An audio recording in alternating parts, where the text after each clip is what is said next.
One of the most important things that animals have to do is to maintain homeostasis. I should mention that homeostasis is not equilibrium.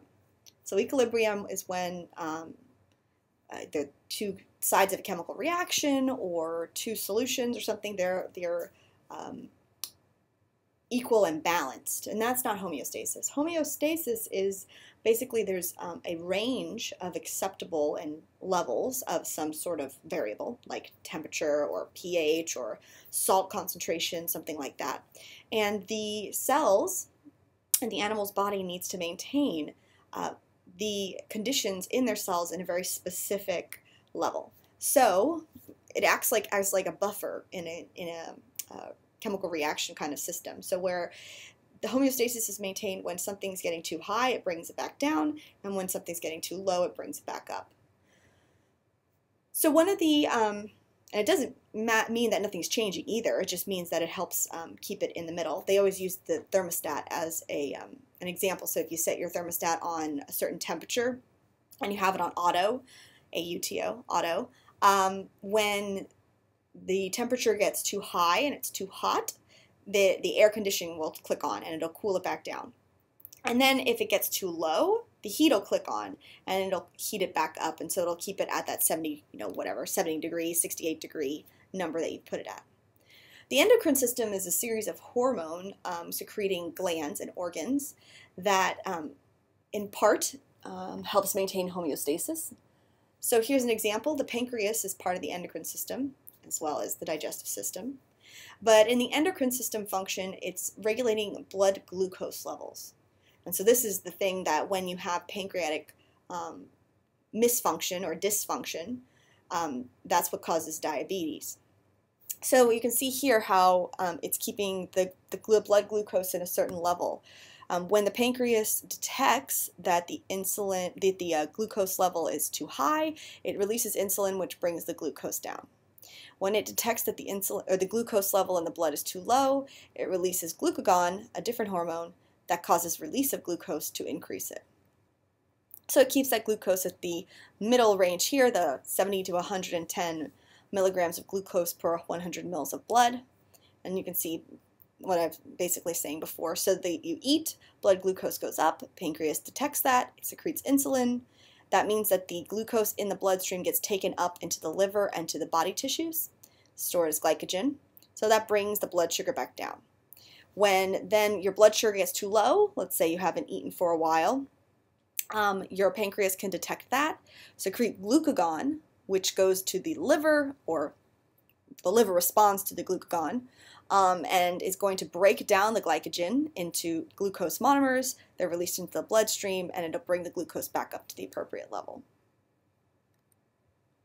We can also need to keep the temperature at a very specific range. So this is the thermoregulation of the homeostasis. And two ways that animals thermoregulate are whether they're ectothermic or endothermic. So the ectothermic animals are gaining and regulating their temperature by the outside environment. So it doesn't mean that they just are exactly the environment's temperature. It means, though, that they used elements of the environment in order to regulate their temperature in the range that they need to be in. So this is, we're looking at lizards, most amphibians, many fish, most invertebrates are all ectothermic. Endothermic animals are ones that are going to maintain their body temperature internally, and that's through the metabolism. So remember, metabolism really means just all the chemical reactions in the body. Those chemical reactions generate heat, and that heat is used to maintain the body temperature of an endothermic animal. So birds are endothermic, and so are mammals. Some reptiles and fish, and then many insects are also endothermic, in large part generating their body heat from when they beat their wings. So endothermic and ectothermic can use, these are 5 different strategies basically to thermoregulate.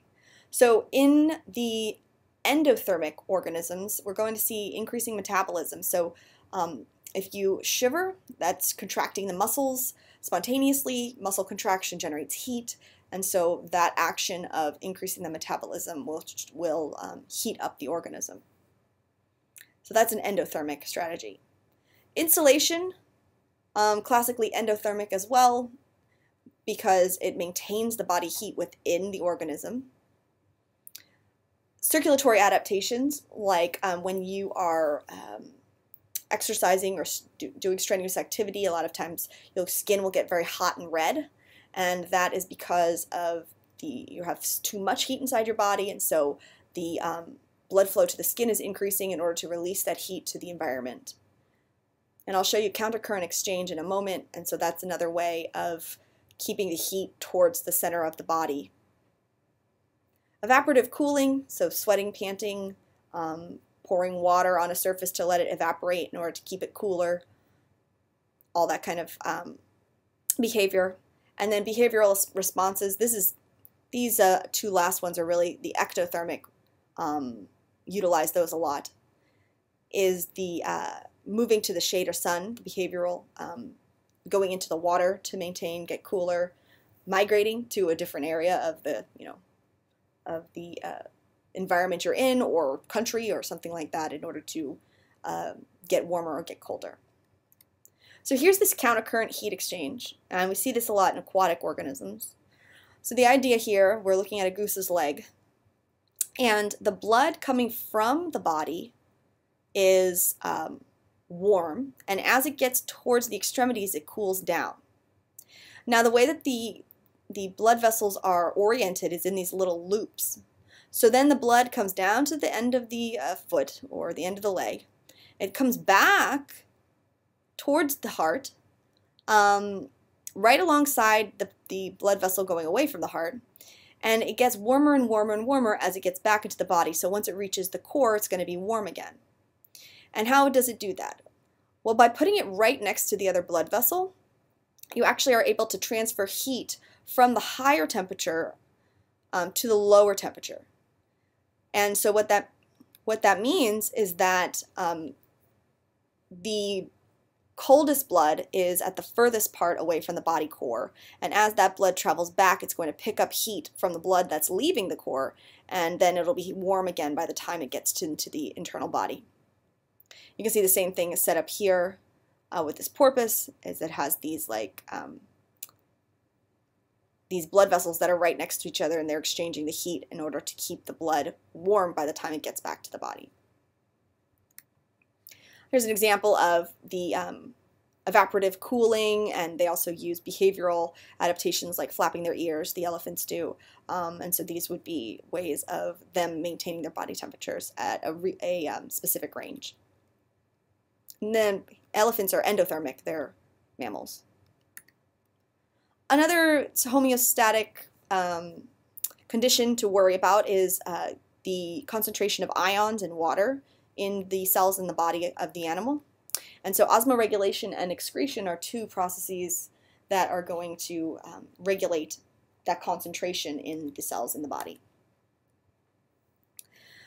So if you'll recall from previous biology classes, the solutes are the particles that are dissolved in the solvent, in this case water, which is what the body is made of. And when there are more particles or a more concentrated solution than a less concentrated solution, the water will move from the less concentrated into the more concentrated. And we've used the terms hypertonic, hypotonic. Same sort of idea. Now we'll just call it hyperosmotic and hypoosmotic. But in any case, that just means the hyper has a higher concentration of solutes to begin with, and the hypoosmotic has a lower concentration. So the water would move towards the solutes. And this is important because when an organism lives in water particularly, or even in air, the water is going to move in particular directions. So with osmoconformers, those are animals that their body composition changes to match the environment. So these would be marine invertebrates. So some of the kinds of like the sea slugs we've seen, and sometimes the marine worms, the polychaete group, and those kind of things. If you check their levels of the their concentrations of salts in their body and outside in the water, you'd find those to be about the same. Osmoregulators are organisms that have an internal environment concentrations that stay the same no matter what the external environment is. Or at least in the external environment that they live in could be different, I should say, from the inside. And so this requires a lot of regulation of water loss and water gain, depending on where you live, as well as salt loss and salt gain. And by salt, I just mean ions, charged particles. So here we're looking at land animals or osmoregulators, freshwater animals, and marine vertebrates like sharks and other types of marine fish.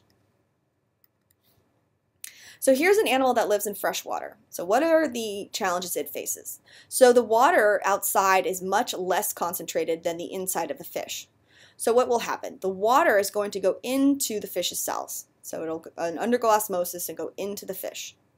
And the tendency of the salt in the fish's cells is to go out of those cells into the water outside.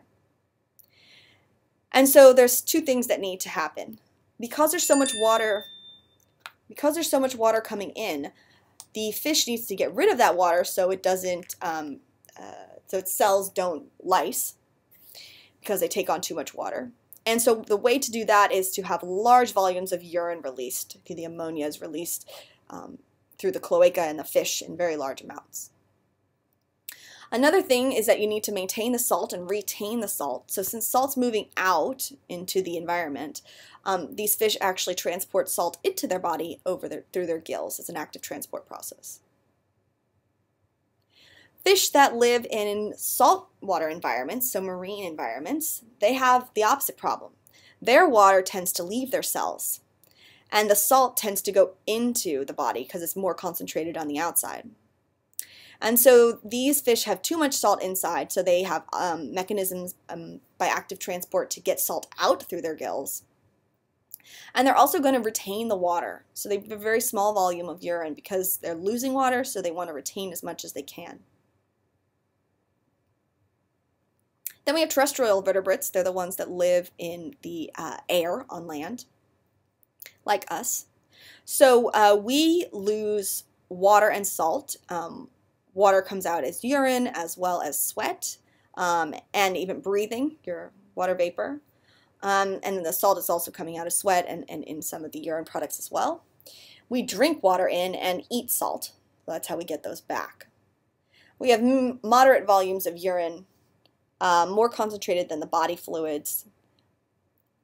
But we don't have we have to worry about evaporation, but it's not quite like the vertebrates in the water where they actually have the water coming across their cells all the time, where they have to either keep it in or get it out. So they tend to lose the water to the air, and we replenish that by drinking and eating salt. When we talk about nitrogenous wastes, this is excretion. Some people get confused and they think excretion means digestive system, but that's different. Excretion means nitrogenous wastes and the excretory system or urinary system in vertebrates. So these are getting rid of nitrogenous waste. So where do those come from? So when you break down proteins, they turn into monomer amino acids. Those amino acids have amino groups on them which have to be deaminated, taken off, before the amino acids can be used for cellular respiration. So you have all these nitrogens from that. Nucleic acids, DNA and RNA, also have nitrogenous bases that before they can be used or recycled, a lot of times they are going to also lose their amino groups. So you have all this nitrogen in the body that needs to be removed. And so there's three main ways that the nitrogen gets removed. And all of these are pretty much through kidneys when we're looking at vertebrates. So aquatic animals are going to get rid of the amino groups through ammonia, NH3. So ammonia is pretty toxic, but since these organisms live in large bodies of water, it dilutes very easily, and so it's not a lot of processing. You can see the amino group is pretty darn close to the ammonia. You just put another hydrogen on there. So it's not a lot of processing, and then it can diffuse into the water and dilute that so it's not toxic. Mammals, like us, many amphibians and sharks and some of the fish are going to excrete urea. So this is urea molecule here. That's the part of our urine. And urea is takes more energy to produce than ammonia, but it's not as complex as uric acid. You do lose water with urea because it's in the urine, but it's not massive amounts of water. And these organisms have ways, of course, they're going to need to replenish their water. Birds and many reptiles, this also goes for insects and snails, invertebrates, they are going to get rid of their nitrogenous waste as uric acid, which is a large complex molecule, takes some energy to make. However, it comes out as a solid or semi-solid, which means that the birds and reptiles are losing very little liquid when they get rid of their nitrogenous waste. So instead of urinating, they actually just excrete this uric acid, and it's either completely dry or mostly dry. So this is uric acid is a very nice adaptation of these organisms to be able to live in very dry conditions without losing a lot of water through their urine. So the excretory system, this is just a bare bones example of it. So the kidneys, the ones that are involved in the urinary systems of mammals or vertebrates. So you have the bloodstream coming by, and the blood's getting filtered. So as the blood comes towards the kidney system, active and passive transport are occurring so that water is going to flow out of it as well as other small molecules. That's the filtration part, so the blood is cleaned. And then the kidney is going to either keep that water and molecules in, or depending on the conditions, sometimes the water is reabsorbed, these purple arrows, back into the bloodstream because the organism needs to hydrate. Or you can actually have more water secreted towards the urine if the blood is too diluted already. And then the urine will get excreted from the body, and in whatever form, urea or uric acid or ammonia, and that will take along with it the nitrogenous waste products and as much water as necessary to keep the organism at homeostatic conditions. The nervous system and sensory organs are closely linked. All vertebrates are, and even actually all chordates are, they have strong cephalization, so where they have a head and anterior collecting the most of the sensory organs as well as the brain or the ganglion, depending on how developed it is. And so we see that in all the chordates.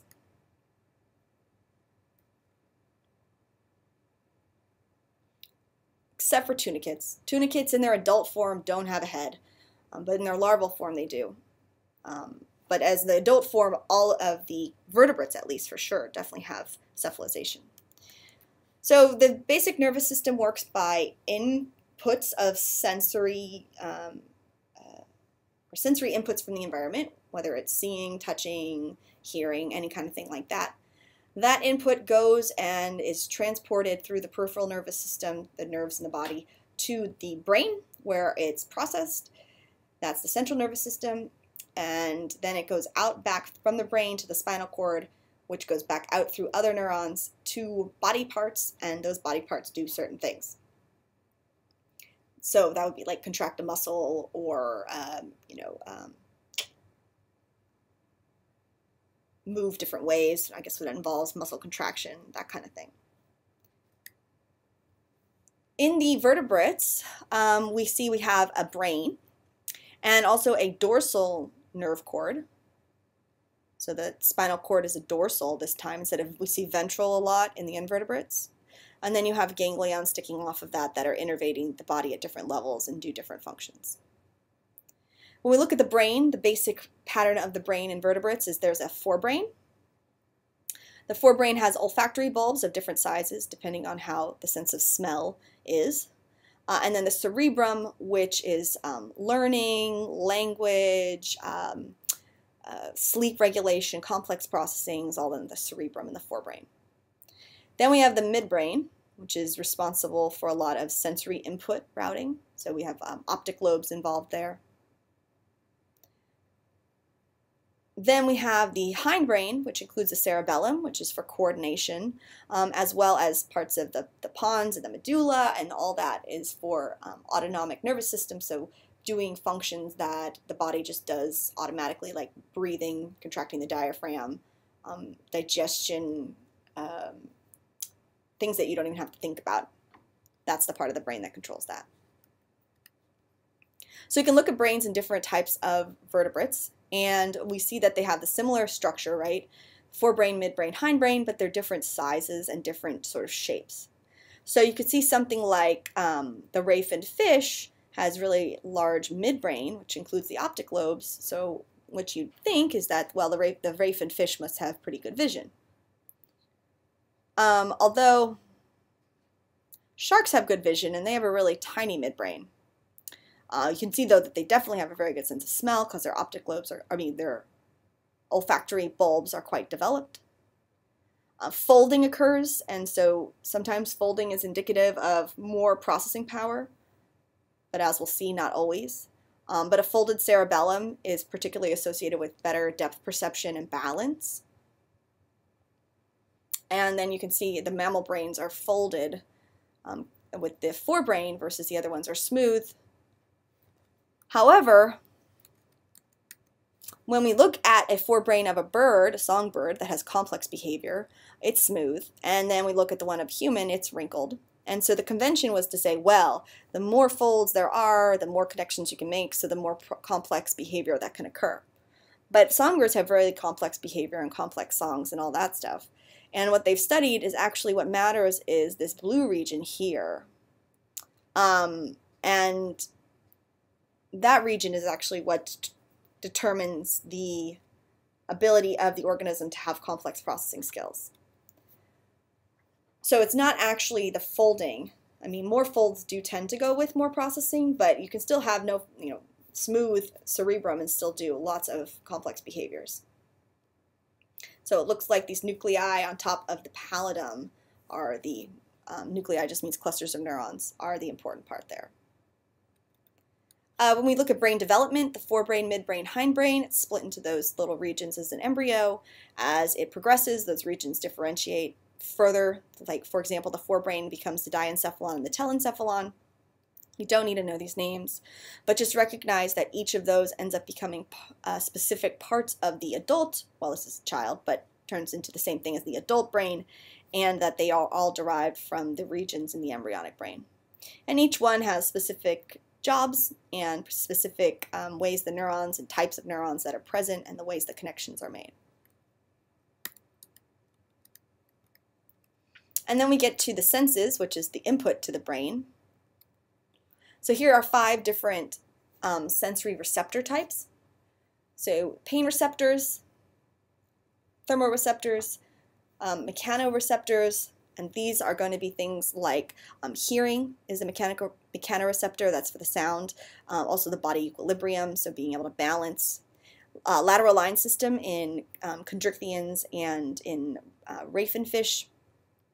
They are mechanoreceptors detecting the water movement.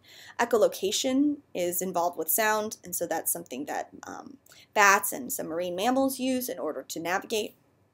Chemoreceptors are smell and taste receptors. Different shaped receptors can detect different smells and different tastes. Then electromagnetic receptors, that's going to be things like your sight, detecting the magnetic fields of the earth in order to be able to migrate. Birds use that, we believe, as well as migrating oceanic organisms. And then also some organisms can detect infrared wavelengths, and we would kind of equate that to body heat. So that's how they talk about snakes have these pits. I'll show you here. This infrared receptor here that actually detects those wavelengths of light, of the infrared wavelength, because we all give off infrared waves. We just don't see them as humans. So the snake can detect that and basically interpret it into an image in its mind, and so it can detect in the dark or very dark conditions where the prey is, for the most part, and follow that and track that to be able to hunt it. You can see the lateral line on the shark, so that's mechanosensory. Electroreception, though, they have little dots on their face, the Lorenzini, and they're going to detect electrical currents from other animals in the water, so that's how they can be able to hunt their prey. Here are some chemoreceptors on the antenna of a moth. It's the same thing. Our tongues have lots of chemoreceptors on them for taste, and then our nose is for the smell. Obviously, different types of animals have different densities of chemoreceptors, particularly in the nose. And we mentioned the echolocation involved in the ears. And here's an example of skin. So the skin has a bunch of different receptor types. Some receptors are going to be able to detect the heat. Then there's ones on the surface that are light touch, ones that are much deeper that are strong pressure detectors. When the hairs get brushed, these detectors here detect the movement of that. There are pain receptors right on the surface and cold receptors a little bit underneath. And so all those are going to work together to send signals. These are all neurons. They send signals to the brain, and then the brain responds to those different stimuli in varying ways. And then finally, we've talked a lot about asexual and sexual reproduction, but just let me remind you, asexual is very fast and efficient. You don't have to have a partner for it, but it does not generate genetic variation. It gives an identical organism to the parent organism, so like a budding or a splitting in half here, this actual fission of a sea anemone. And so any of those are going to create basically clones of the parent, but it is very fast. Whereas sexual reproduction does require two parents, or at least eggs and sperm in the same organism if it's hermaphrodite, and can fertilize itself. But in any case, anytime you're combining eggs and sperm in sexual reproduction, you're getting variation. So it does take a lot of energy to make egg and sperm, a lot more than just splitting yourself in half. But the benefit there is that you have variation in the population. Of course, genetic variation is necessary for evolution and natural selection to be able to occur, and so you don't get that part with asexual reproduction. And then there's two types of fertilization. I believe we mentioned these when we talked about the animal groups, but external and internal, just what they sound like. External fertilization is when the eggs and sperm are discharged into the environment. So this is an example of the frog here. So the female discharges her eggs, the male stimulates that by kind of ripping her belly, and he releases his sperm right on top of those, and those eggs can get fertilized externally. Internal fertilization, so the sperm is actually going to be deposited inside the female, can be sometimes in a pouch she stores it in until later, sometimes it's directly into the reproductive tract, and it's going to eventually, the sperm will meet the egg and fertilize there.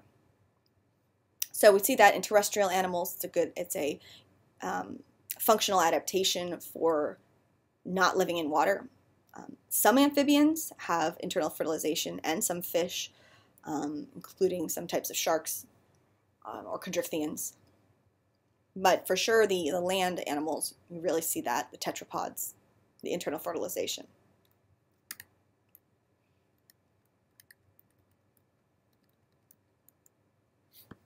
Okay, so that's basically what I want to talk about in the last part of the anatomy physiology, comparative anatomy physiology of the vertebrates.